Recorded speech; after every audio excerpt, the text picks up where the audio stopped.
हरि करना।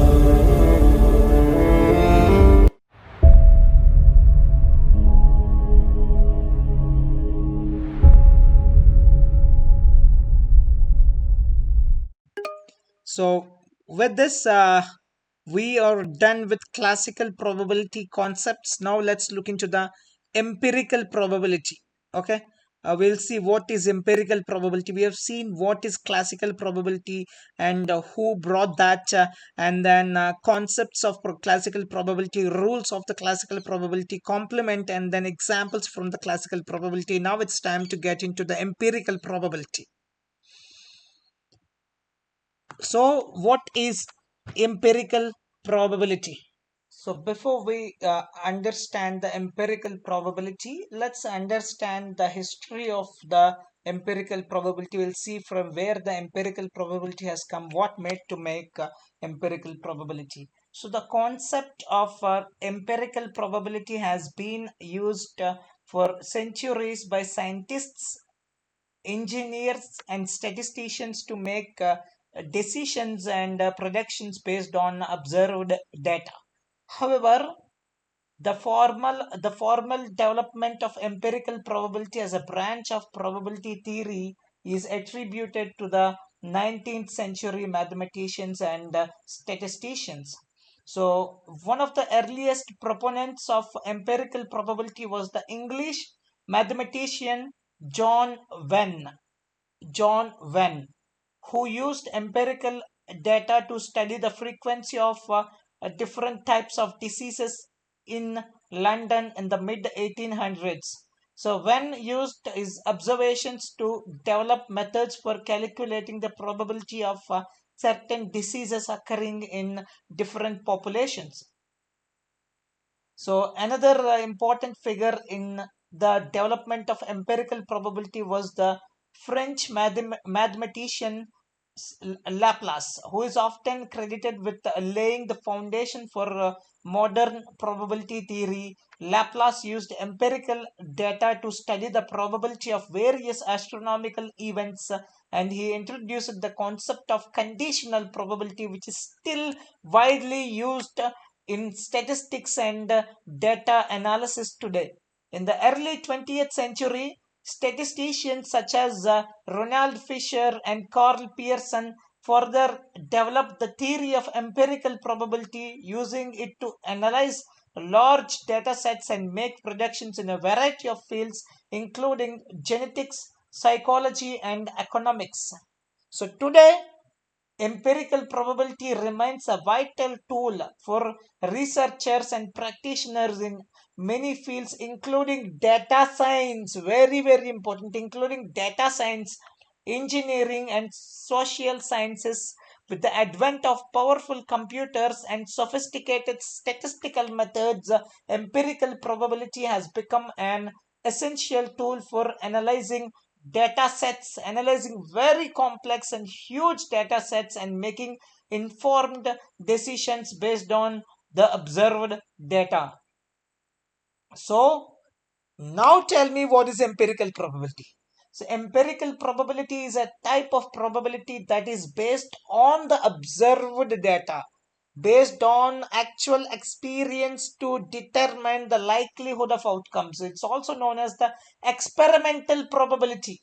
So, empirical probability is also called as experimental probability. Let me put it here.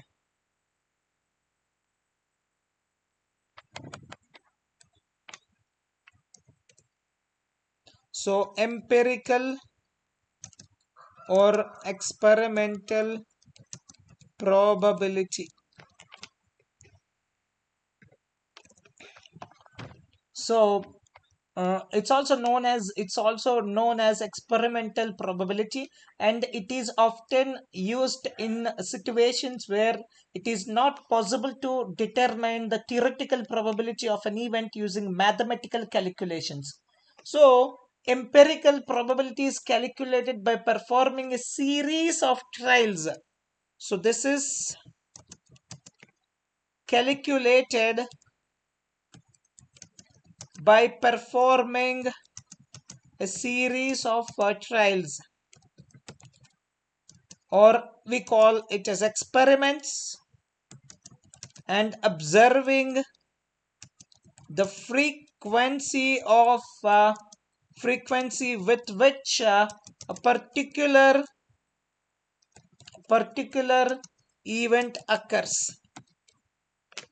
So the probability of the event is then calculated as the number of times that event occurs divided by the total number of trials. Divided by total number of trials. Let me show it to you. So then the probability of the event is then calculated as the number of times.